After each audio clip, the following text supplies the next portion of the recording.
আজি তুমি মোৰ লগত আজি বহুদিন লগে হোৱা নাই।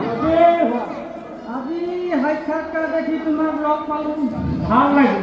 সেই নামঘৰৰ ভিতৰত প্ৰথম সোমাই দিলোঁ। তাকে বাকী তোমাৰ ভালেই নহয় পৰিয়ালত? আছোঁ আৰু যেনে আমাৰো কি কয় পৰিয়ালৰ কথা বৰ দুখৰ বিষয়। এই দুখৰ কথা মানে বহুত দুখৰ কথা। আগতে পাইছিলে আঁচনি, মোৰকেইটা মাইকে নচুৱাইছে নাচনি। বেয়াই লাগিলে, একদম মানে দুখৰ কথা মই কৈছোঁ নহয়।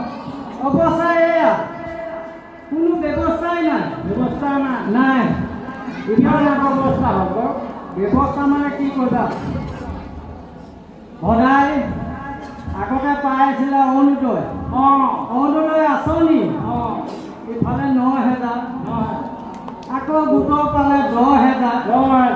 কিমান হয়? একেবাৰে বিহুত তোমাৰ আৰু মানে আমোদটো নোৱাৰো। মোৰে সেইবিলাক অৱস্থা বেয়া, খালী মোনা।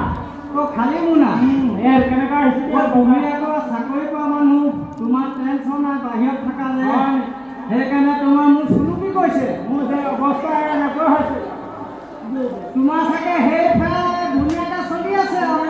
চলি আছে, আমাৰ ফেৰা নহয়, আমাৰ যি ফেৰা। আইও মূৰৰ ওপৰতে উঠি মোক নচুৱাই থাকে। এই কি ক'বা, মোৰ মানে একদম কাটি থাকে নহয়। কি ক'বা, আগতে তেওঁ একেবাৰে গোটেই পইচাকেইটা পাই একেবাৰে বজাৰে সমাৰে মানে কৰি থাকে আৰু মিঠাতেল পাইছে, চাউল পাইছে, বহুত পাইছে, এই গোটেই পাইছে। আকৌ ইফালে আকৌ কৈছে বোলে চৰকাৰে হেনো তাহাঁতক 3,000 বঢ়াই দিব। মই আকৌ ভালেই পাইছিলোঁ, কিন্তু কি হ'ব? আকৌ কৈছে বোলে এতিয়া বন্ধই কৰি দিলে বোলে। সেইটোৱে ডাঙৰ কথা কয়। তাকে মোৰ পেটটো কেতিয়াবা একেবাৰে হেঁচা মাৰি ধৰে বন্ধ কৰিলে, কিন্তু বন্ধ কৰি